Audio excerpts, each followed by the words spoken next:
কিছুদিন পূর্বে এক বক্তার মুখে শুনেছিলাম মৃত্যুর পর আপন ভাই বোনের নাকি আর কোনোদিন দেখা হবে না। আমার জানার বিষয় হচ্ছে এই কথাটি কতটুকু সত্য, আর যদি সত্য হয়েও থাকে তাহলে কেন? রাসূল সাল্লাল্লাহু আলাইহি ওয়াসাল্লাম তো বলেছেন, যার সাথে যার মহব্বত তার সাথে তার কিয়ামত। প্রথম কথা হলো যে এটা সঠিক কথা না। যদি কোনো বক্তা বলেও থাকেন যে মানুষ মারা যাওয়ার পরে তার ভাই বোনের সাথে দেখা আর কোনোদিন হবে না, এটা সঠিক কথা না। কারণ কোরআন হাদিসে কোথাও এরকম কোনো কথা বলা হয়নি যে মানুষের মৃত্যুর পর আর প্রিয়জনের সাথে কখনো দেখা হবে না, বরং এর উল্টাটা আছে। আল্লাহ রাব্বুল আলামিন কোরআনে হাকিমের মধ্যে ইরশাদ করেছেন, যে ব্যক্তি ঈমান এনেছে এবং ওয়াত্তাবাআতহুম যুররিয়াতুহুম, তার পরবর্তী বংশধর যাদেরকে সে রেখে গেছে পৃথিবীতে, তারা যদি তার অনুসরণ করে, অর্থাৎ তার ঈমান আমলের অনুসরণ করে, তাহলে আল্লাহ তাআলা বলেছেন যে তাদেরকে তাদের সাথে আল্লাহ তাআলা ইলহাক করে দিবেন, সংযুক্ত করে দিবেন।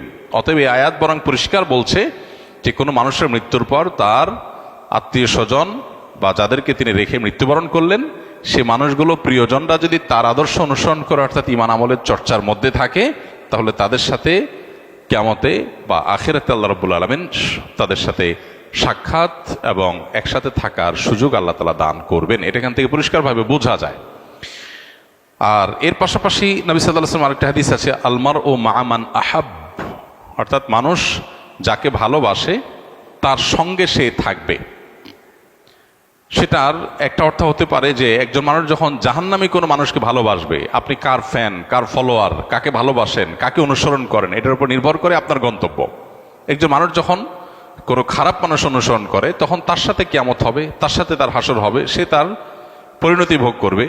আর কেউ যখন কোনো জান্নাতি মানুষকে ভালোবাসে, জান্নাতি মানুষকে অনুসরণ করে, তখন সে তার সাথে জান্নাতে থাকার সুযোগ লাভ করবে। এখান থেকে পরিষ্কারভাবে বোঝা যায় যে কোনো বক্তা যদি এরকম কথা বলেও থাকেন তাহলে এটা সঠিক না। তবে হ্যাঁ, কিয়ামতের পর একজন মানুষ তার প্রিয়জনের সাথে তার সাক্ষাতের সুযোগ হবে না, বা গন্তব্য পৃথক হবে, যখন একজন জান্নাতি হবে আরেকজন জাহান্নামী হবে। এখন প্রশ্ন হলো যে আমার ভাই, আমার মা, আমার বাবা, আমার সন্তান কেউ যদি বেঈমান হয় আর সে যদি জাহান্নামী হয়, আর আমি যদি জান্নাতি হই, তো জান্নাতে আমার সুখ হবে না, আমার তো মনে কষ্ট থাকবে যে আমার প্রিয়জন জাহান্নামে। তো জান্নাতে তো কারোর কোনো কষ্ট থাকার কথা না। জান্নাত আজা কে আজারে নাবাসত কাছে রাবা কাছে কারে নাবাসত, ফার্সিতে একটা কবিতা আছে, জান্নাত সেই জায়গা যেখানে কোনো কষ্ট থাকবে না। তো আমার প্রিয়জন যদি জাহান্নামে যায়, আমি যত জান্নাতে যাই, আমি তো সুখ পাবো না।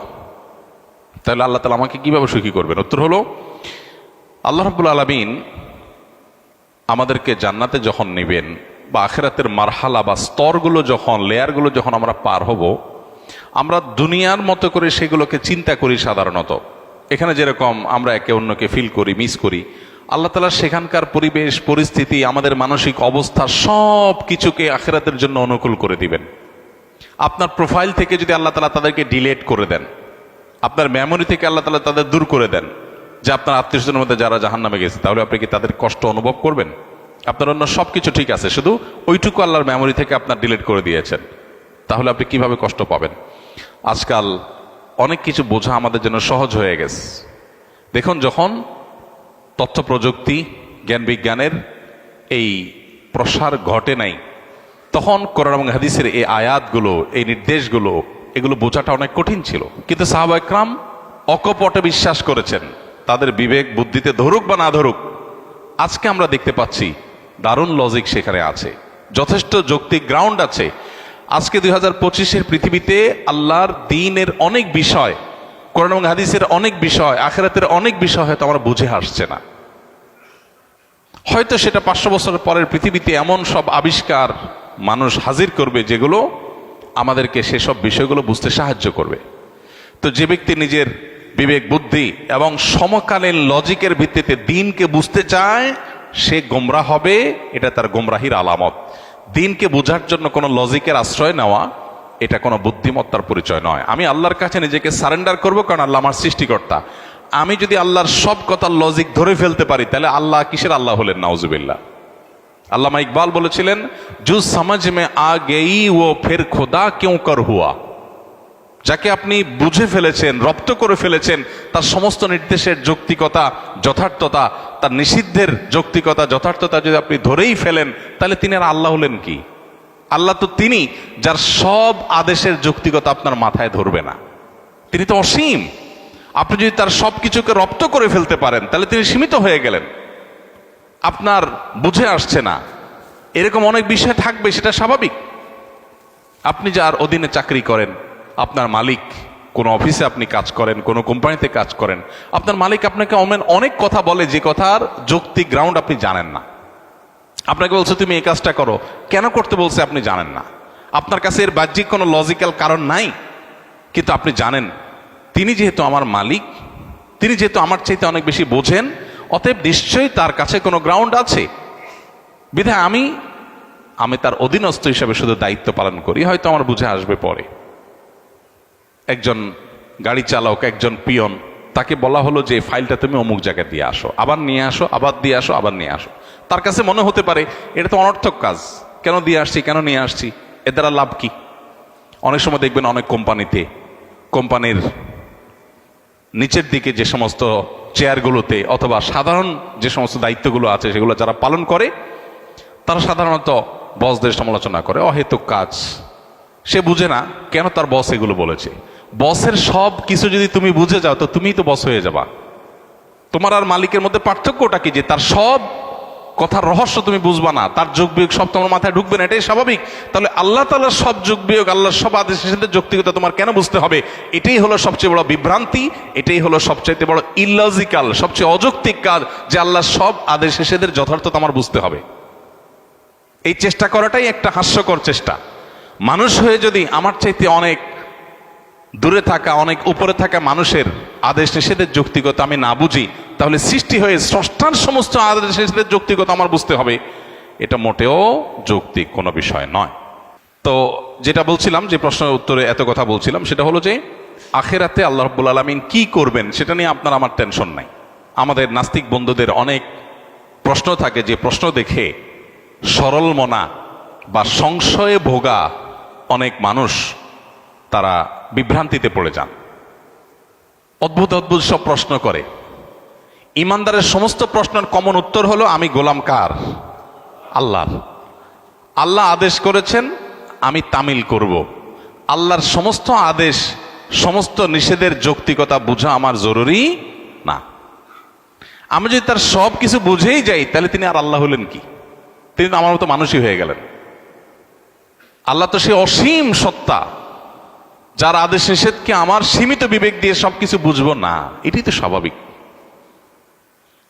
অতএব আখিরাতে কিয়ামতের দিন আল্লাহ তাআলা কিভাবে, আমার আত্মীয় স্বজন কেউ যদি জাহান্নামী হয়, আমি যদি জান্নাতি হই, তো আল্লাহ আমাকে কিভাবে সুখ দিবেন, এটা নিয়ে আমার টেনশন নাই। সুখ কিভাবে দিবেন এটা আল্লাহর কাজ, আমার টেনশন না করলেও চলবে। অদ্ভুত অদ্ভুত প্রশ্ন অনেকে করে। প্রশ্ন করে, ভাই একজন মানুষ কিয়ামতের মহাপ্রলয়ের 500 বছর আগে মারা গেছে, 500 বছর ধরে সে জাহান্নামী হওয়ার কারণে কবরের আযাব সত্য। আহলে সুন্নাত ওয়াল জামাতের আকীদা হলো আযাবুল কবরি ওয়া নাঈমুহু হাক্কুন। কবরে আযাব হবে খারাপ মানুষদের, আবার ভালো মানুষ হলে তার কবরে শান্তিরও ব্যবস্থা হবে। তার লাশ মাটির সাথে মিশে পচে গলে যেতে পারে আপাত দৃষ্টিতে, কিন্তু ওই তার ধ্বংসাবশেষ, তার যে মূল উপাদান, সেটাকে আল্লাহ তাআলা শান্তি দিবেন। দেখতে দেখা যাবে মাটি, সে মাটি হয়তো কষ্ট ভোগ করছে বা সুখ ভোগ করছে, এটা আমরা অনুভব করব না।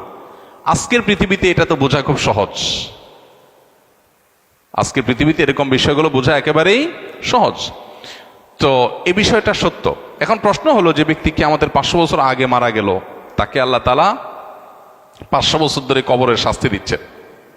আরেকজন কিয়ামতের ঠিক আগের দিন মারা গেল, যেদিন কিয়ামত তার আগের দিন মারা গেল, তার শাস্তি দিন আল্লাহ তাআলা একদিন। এখন নাস্তিক ভাইদের প্রশ্ন হলো যে, ভাই মনে করেন দুইজন একে অপরাধে মারা গেছে, সমান অপরাধী হয়ে মারা গেছে। একজন 500 বছর ধরে শাস্তি পাইছে কবরে, আরেকজন মাত্র একদিন পাইছে, এরপর তো কিয়ামত হয়ে গেছে, আর কবরের শাস্তির সুযোগই নাই। তাহলে আল্লাহ তাআলা এখানে ইনসাফ কেমনে করবেন?